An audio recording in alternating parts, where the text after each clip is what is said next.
Now, normally, Volodymyr Zelensky speaks in his native tongue. He has spoken in English, including when he addressed the United States Congress. So let's just take his comments, and if he's in the native tongue, we'll bounce back and forth. But here he is. Всієї Європи та демократичного світу має завершитись очищенням всієї української землі від окупації Росії та твердими гарантіями довготривалої безпеки. All right, we'll move to a translation if we can here. Long-term security for our country as well as the Europe and the whole world. Right now, in Ukraine, the destiny of the international order based on international order is decided, and we, together with the President Biden and our allies and partners, have to continue doing everything possible so that the democratic world would win in this historic fight. Ukrainian remember the focus, the attention, the attitude of President Biden and the United States to every single Ukrainian, to Ukraine. We remain constantly in communication with the President of the United States over the course of this large-scale war, and this is the first visit over 15 years. And this is really the most important visit or the whole history of Ukraine-US relationship. This is the visit in this most difficult period for Ukraine, when Ukraine is fighting for our own liberty, for the liberties of the world.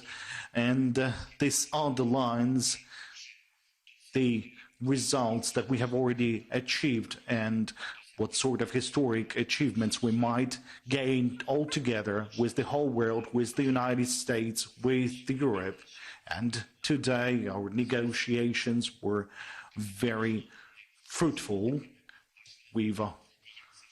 They were very important and crucial, and as has become traditional in relationship between our countries, I would like to extend words of gratitude personally to Mr. President Biden and to his team, to the Congress, to all the US people, and I thank you for this level of Ukraine-US cooperation. And this week will be marking 1 year of our fight against Russia's aggression. So it's very symbolic that we solidify our resilience through 2 meetings with the President of Ukraine, my visit in December and the visit of the Mr. President of the United States to Kiev today. The results of this visit will surely be seen and will surely have a reflection on the battlefield and in liberating our territories. The decision of the United States on Abrams tanks for Ukraine has already presented a foundation for establishing a tank coalition, and it's of historic importance in many other aspects, more specifically in air defense, in Patriots, for the defense of our cities. Now, this is a very fundamental and crucial reinforcement of our capacities. We've also talked about long-range weapons and the weapons that may still be supplied to Ukraine, even though it wasn't supplied before. I know, Mr. President, that there will be a very significant package of security support to Ukraine, and currently it will serve as a clear signal that Russia's attempts of revenge will have no chance, and that we will together defend our cities and citizens from Russia's tour will have more impetus towards our victory. And today we have yet again underlined that we have our common vision with regards to the perspectives of this war. We have coordinated the follow-on pressure on the terrorist state. We are working hard on the reinforcement of sanctions, both bilaterally and in the form of G7, which is very important. We have common vision on the contents of many aspects of our peace formula, because it's security elements as well as the tasks to restore the UN Charter to its full capacity and to defend the international rule-based order. That's a common, a joint task for all the countries that are interested in the international security. The rebuilding and the recovery of justice is also very important for all those who was affected by the Russian terror, by the Russian war, and the aggressor has to take responsibility for the aggression and to reimburse all the damages. I thank to the President of the United States for supporting our work on restoring the justice, more specifically in the work of all of our institutions in that area. And we believe there's no alternatives to the establishment of the special tribunal. This is the position of of Ukraine, and we shall support this position. And I would really like the United States to be engaged in the implementation of our peace formula, because its implementation would mean a reinforcement of global stability and the predictability of international relations. And we have some achievements in this area. Already this week in New York, together with the United States of America, and over 60 other countries will be submitting for the consideration of the UN General Assembly of the draft resolution on supporting peace in Ukraine. And on the eve of the 24th of February, we believe that the approval of this resolution would be a very significant evidence to the fact that the terrorist state would never break a civilized country. And I think we are also opening a special tablet dedicated to the President Biden. The first call at the night of the 24th of February took place with the United States, and since that time we had conversations, and there was very significant attention to RFI, to the protection of Ukraine's democracy. Besides, there's the personal contribution in President Biden in solidifying the liberty and democracy in the world. This will be remembered eternally. And Ukraine is grateful to you, Mr. President, to all the US citizens, to all those who cherish freedom just as we cherish them. Glory to our warriors, glory to our allies, and glory to Ukraine. Of the United States of America. Thank you very much, Mr. President. No, it was 1 year ago this week that we spoke on the telephone, Mr. President. It was very late at night in Washington, very early in the morning here in Kyiv. Russian planes were in the air and tanks were rolling across your border. You told me that you could hear the explosions in the background. I'll never forget that. And the world was about to change. I remember it vividly. Because I asked you next, I asked you, what is there, Mr. President? What can I do for you? How can I be of help? And I don't know if you remember what you said to me, but you said, and I quote, gather the leaders of the world, ask them to support Ukraine.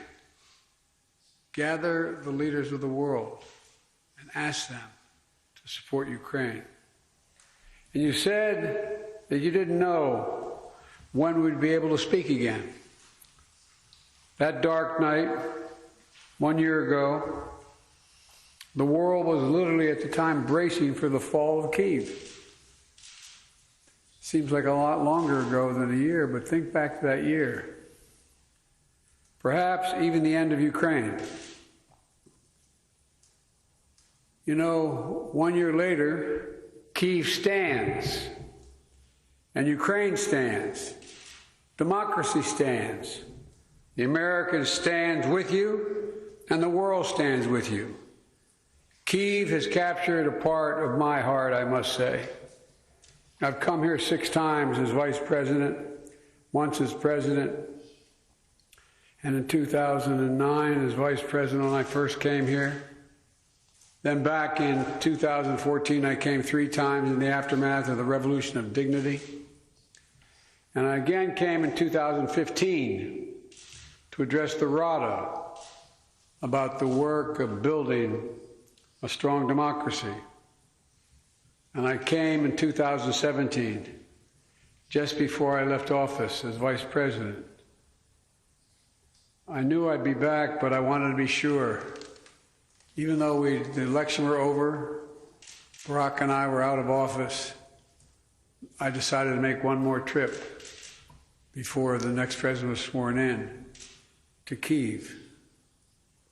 So President Zelensky, you deeply honor me here in Kyiv with you today, to meet with your military, your intelligence folks, your diplomatic teams, community leaders who have stepped up and helped their country in their hour of need. It's astounding who stood up. Everybody. Everybody. Women, young children, trying to do something, just trying to do something. Pulling people out of apartments and being shelled and literally what I think is war crimes. It's astounding. And the whole world sees it and looks at it. This is the largest land war in Europe in 3/4 of a century. And you're succeeding against all and every expectation except your own. We have every confidence that you're going to continue to prevail.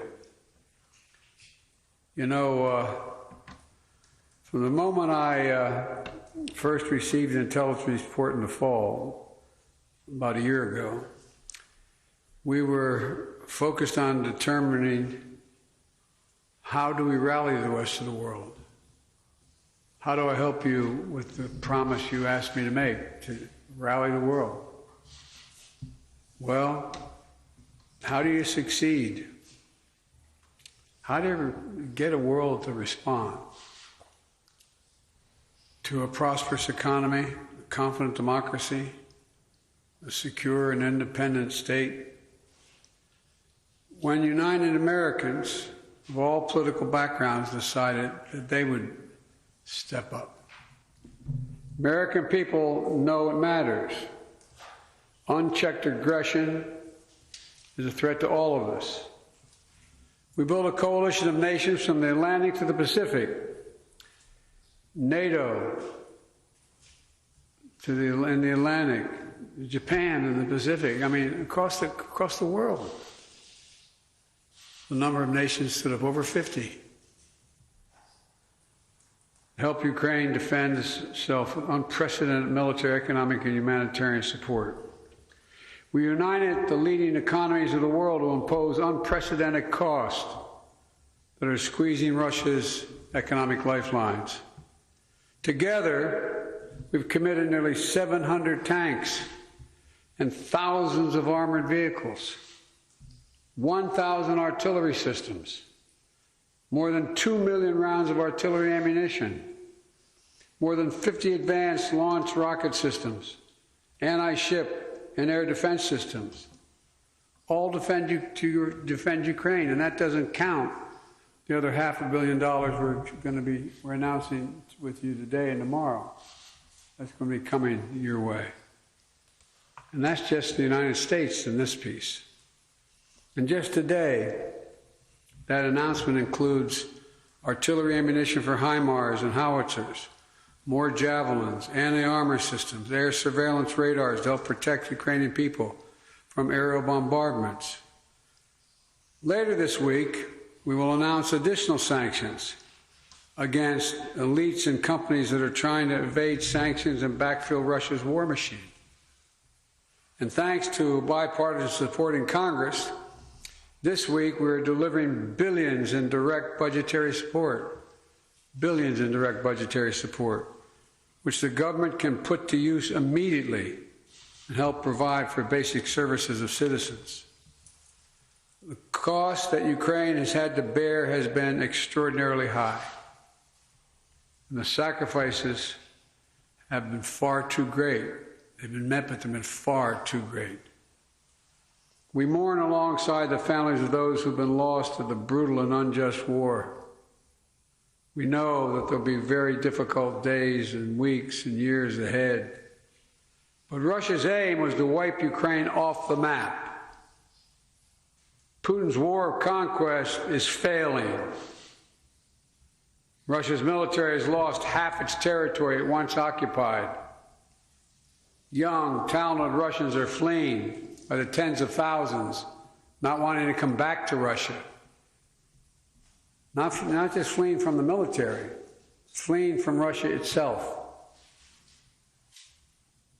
because they see no future in their country. Russia's economy is now a backwater, isolated and struggling. Putin thought Ukraine was weak and the West was divided. As you know, Mr. President, I said to you in the beginning, he's counting on us not sticking together. He was counting on the inability to keep NATO united. He was counting on us not to be able to bring in others on the side of Ukraine. He thought he could outlast us. I don't think he's thinking that right now. God knows what he's thinking, but I don't think he's thinking that. But he's just been plain wrong. Plain wrong. And 1 year later, the evidence is right here in this room. We stand here together. Mr. President, I'm delighted to be able to repay your visit to our country. In Washington, not long ago, you told the Congress, quote, "We have no fear, nor should any in the world have it," end of quote. You and all Ukrainians, Mr. President, remind the world every single day what the meaning of the word courage is. From all sectors of your economy, all walks of life. It's astounding. Astounding. Remind us that freedom is priceless. It's worth fighting for as long as it takes, and that's how long we're going to be with you, Mr. President, for as long as it takes. We'll do it. Thank you.